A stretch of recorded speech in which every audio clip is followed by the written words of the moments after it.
from Bishop Hill celebrating a colony of brave and challenged Swedes who found their way, as we'll hear later in the program, to the western part of Illinois, where right now it's 64 degrees and 69 here, but Hawaii, I think it's 79 or 80, but I don't leave for that. I'm Alan Goodmanson. I have the privilege of being the president of, like the student body for a couple years, the Residents Council.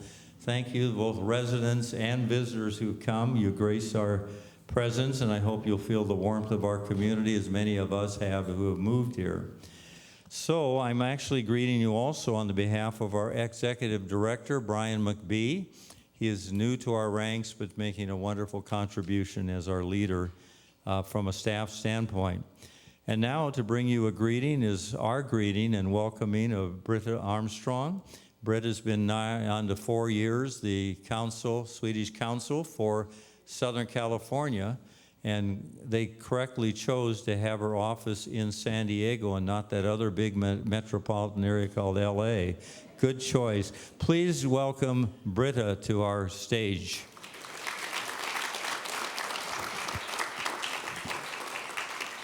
I'm very impressed by the Ox boys here. You look so good. That's my background. Ladies and gentlemen, mina damer och herrar, as we say in Swedish. First, of course, let me thank the Mount Miguel Covenant Village for your interest in housing this exhibition about the Swedes who came to the US in the mid-19th century. And how suitable is it that it's Mount Miguel that has this Swedish connection already, since it was started by the Mission Covenant Church of Sweden, Svenska Missionsförbundet. I didn't know that, but I thought that was a fascinating link between us. Of course, we would also like to thank Dr. Anne Charlotte Harvey, who cannot be here, but she has been the liaison between the Swedish Center and Mount Miguel. And to take her place in the presentation is her daughter, Ellen. Thank you. Let's look back at Sweden's relationship with our country, the United States.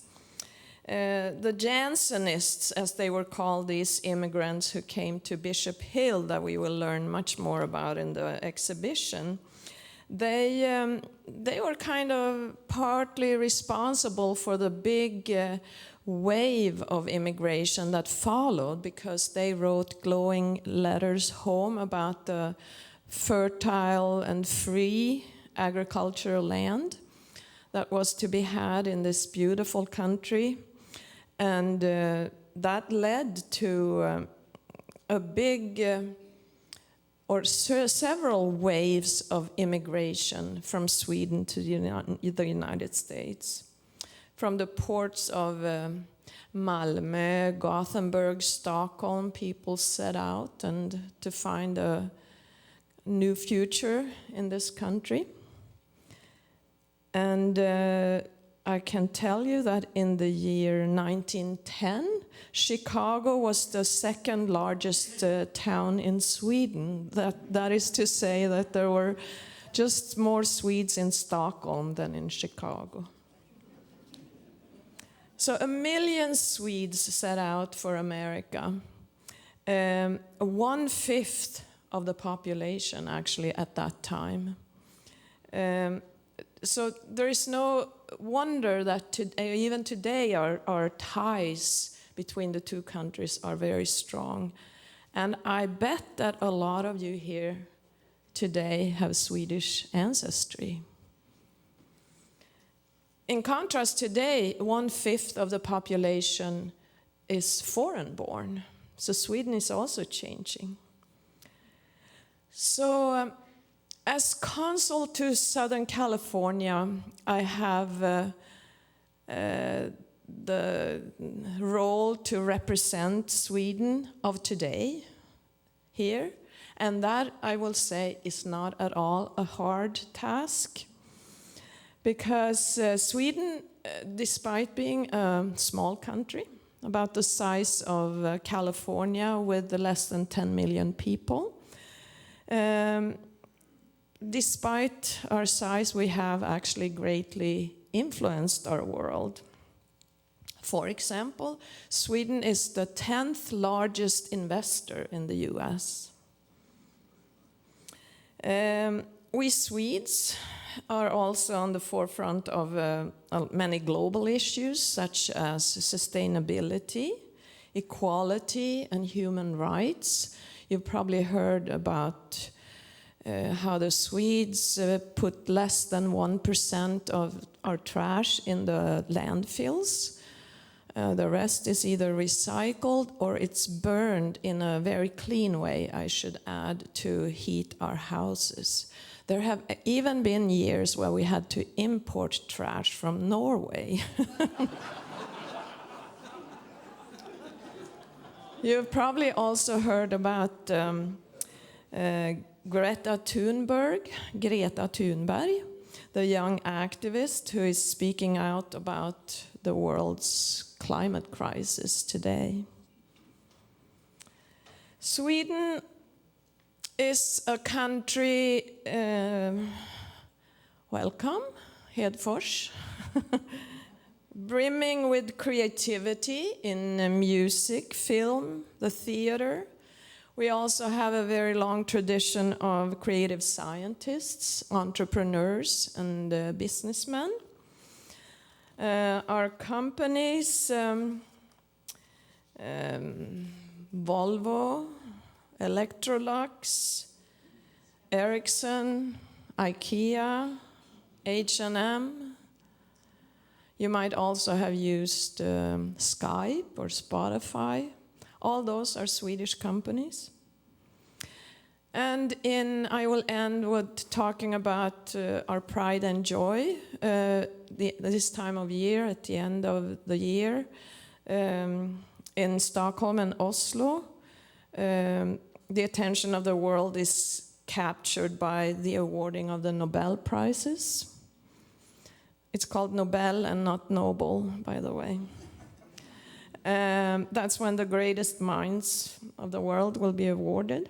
In Alfred Nobel's own word, the Nobel Prizes are given to, and I quote, "those who during the preceding year shall have conferred the greatest benefit to mankind."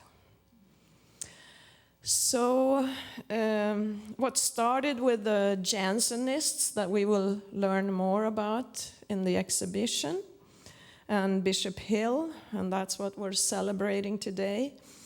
What started there has grown into a strong tie between our two countries, Sweden and the United States of America. Thank you.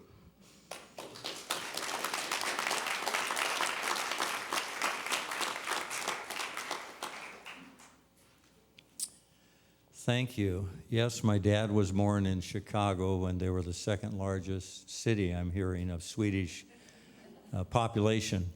Now we have a privilege of having Ellen Harvey, who's going to step to the mic. Ellen is wanting to be at this event, but the timing was such that Mom, AC, and Charlotte is actually recovering successfully from a medical procedure here on campus in her apartment. Thank you very much.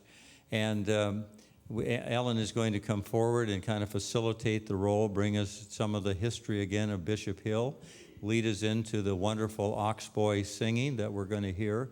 And for some of you, it'll be in Swedish, that'll make it easier for you to understand. So that's just a little something we've done today special. All right, well, let's bring on Ellen Harvey. Ellen, thank you so much for coming from New York City, coming to our stage near you.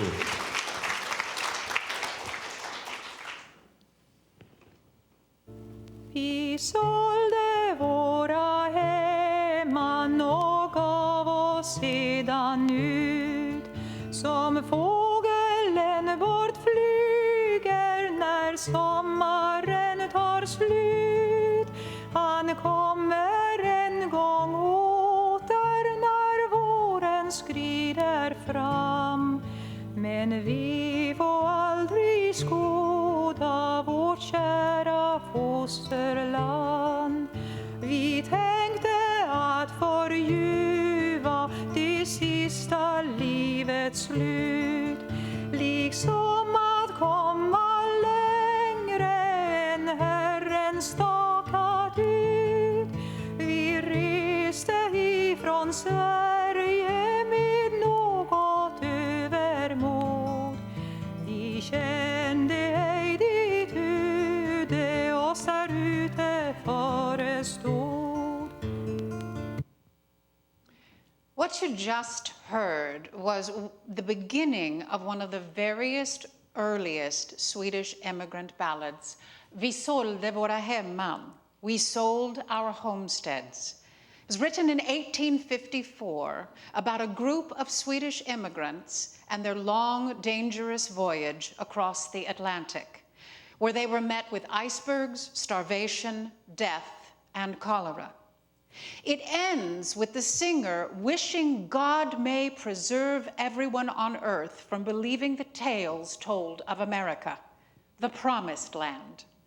The author himself had never set foot outside of Karlskoga parish in Värmland. He had only read about America. So the song was, in other words, written as propaganda against emigration. Now, specifically against the emigration of the large group of Swedes who in 1846 had followed the charismatic preacher Erik Jansson to Illinois. The area they had bought and settled in Illinois, they named Bishop Hill, after Jansson's birthplace, Biskopskulla in Uppland. Between 1846 and 1854, 18 shiploads of immigrants left Sweden for Bishop Hill, and that was over 1,000 people. Now, who were these Swedish immigrants, and why did they leave Sweden, and why were there so many? Then, what happened to their settlement, Bishop Hill, and why are you hearing about it today? Well, I am here to give you a few thoughts about Bishop Hill and why Mount Miguel is hosting this exhibit.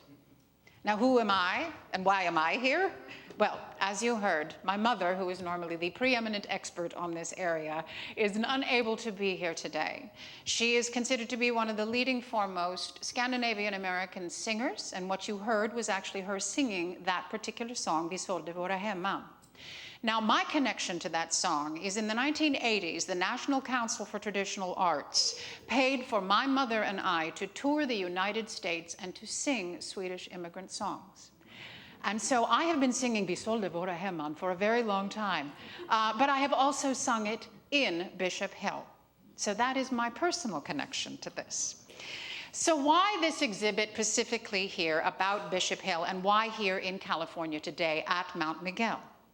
Well, first, the Swedish Covenant Church, the parent of Covenant Living Villages in the USA, and the Erik Jansson followers resisted the teachings of Sweden's strict Lutheran state church. Second, Bishop Hill was and is unique, and it still stands. Now, what is unique about Bishop Hill? It was not the only faith-based community of immigrants in the United States, and it was not the only group living as a commune, and it was not the only Swedish settlement in America. But in the history of Swedish immigration to America, Bishop Hill is the only one of its kind. First, Bishop Hill was one of the very earliest Swedish settlements in the USA. Swedish immigrants then began to come singly or in small groups in the 1840s. The Bishop Hill immigration began in 1846. Second, Bishop Hill was settled by a very large group. Now, why did over 1,000 people leave Sweden to live together on the prairie in Illinois? Well, they were following their charismatic leader, the lay preacher Erik Jansson. He had to leave Sweden because his teachings were so controversial. He spent his last years in Sweden mostly in prison and had to flee and emigrate via Norway. He taught that you needed not to listen to pastors, that you had direct access to God in the Bible. Perfect faith made you free from sin. Jansen saw himself as the second Jesus, and all Swedes who followed him would understand and speak English once they had reached America.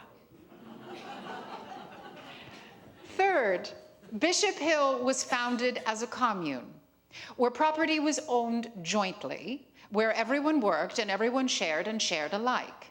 Now, early on, this was enforced to make the colony financially viable. With skills, thrift, and hard work, they managed to make the colony a successful business venture. Life in Bishop Hill was not luxurious, but farming and crafts and music thrived. And the colony thrived, up to a point.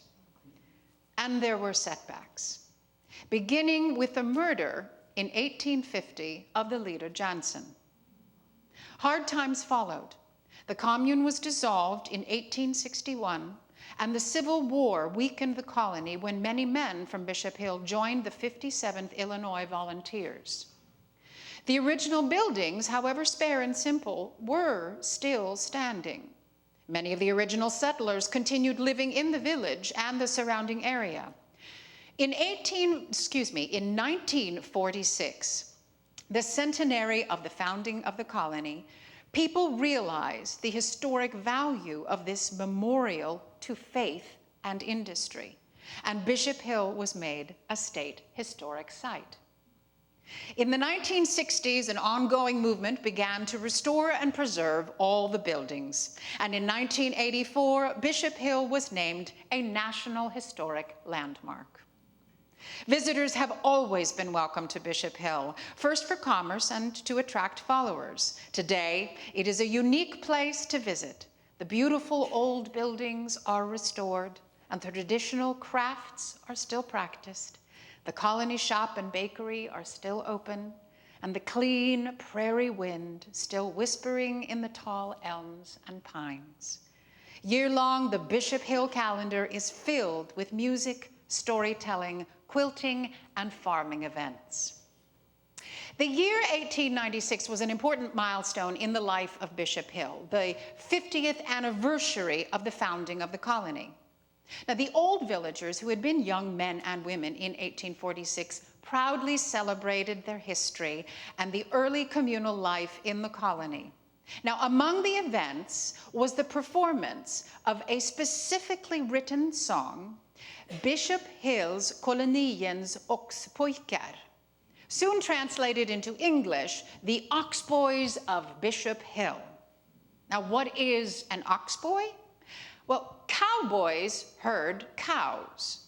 Oxboys herd oxen. In 1896, this song was sung by the very men who had once been the young, lively oxboys. The last verse pays homage to them. Now, listen to the Mount Miguel men's chorus, led by Bill Weed, singing this song, that actually may not have been performed for the last 123 years.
Of parents dear gathered far away, perhaps perhaps made a misstep then and maybe made another. Did the boys who drove the oxen?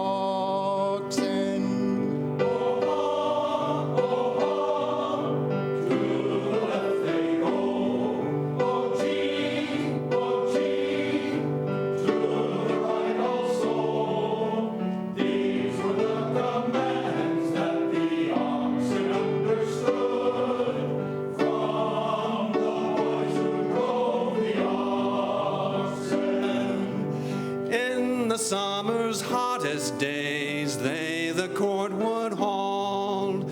Lower sawmill's steepest grade, up and down they crawled. The oxen went plumb in the stream, the load it followed too, with the boys who drove the oxen.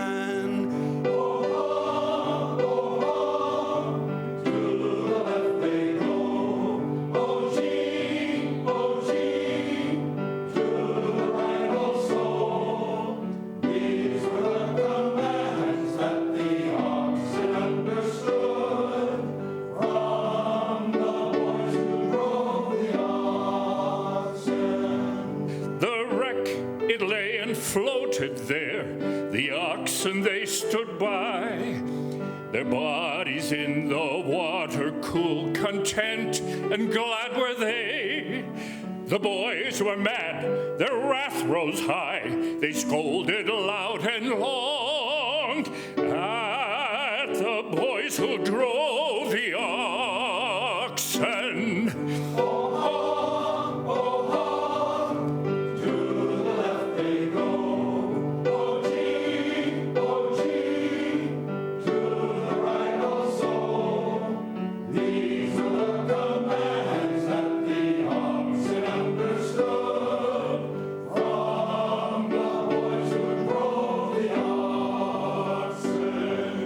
But now the ox boys of Bishop Hill are young men no more.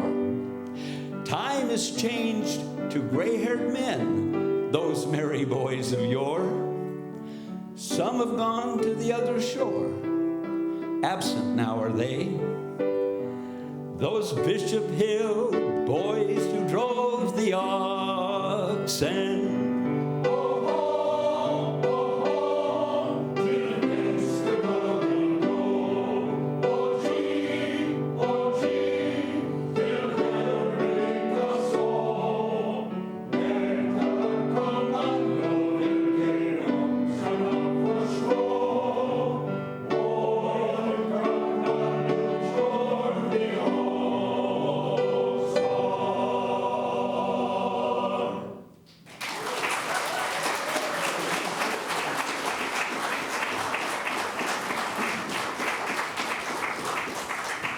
I would like to acknowledge and give special recognition to Ann Charlotte, or A.C. Harvey, who's not with us today, as you have heard.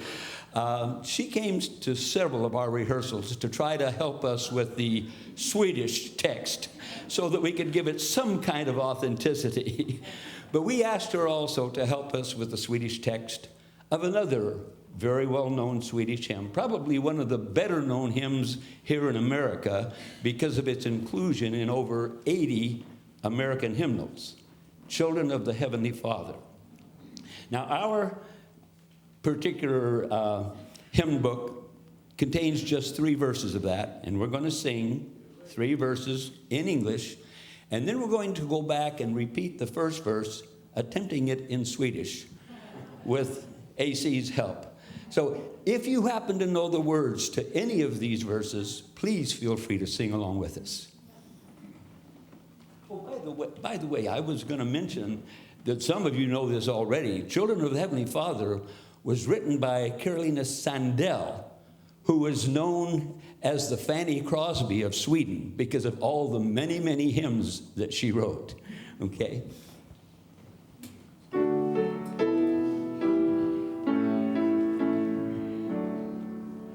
Burn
Thank you, men's chorus. Thank you, Bill Weed, for your leadership. Marcia on the piano. Never in 100 years have I heard anything as good as that Oxboy rendition. Well done. And there are more thank yous to be given on this historic day. We want to reach out by video recording to Todd DeDecker, administrator of the Bishop Hill Heritage Association, who sent the exhibit that you're going to enjoy seeing here in a few minutes. Thank you, Todd, off there in Illinois.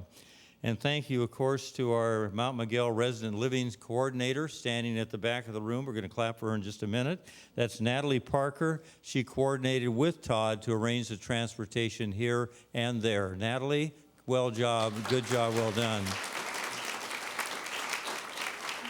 And Natalie is absolutely one of our great assets here on the campus. It helped us be voted best independent living community in San Diego another year, as advertised in last Sunday's San Diego Tribune.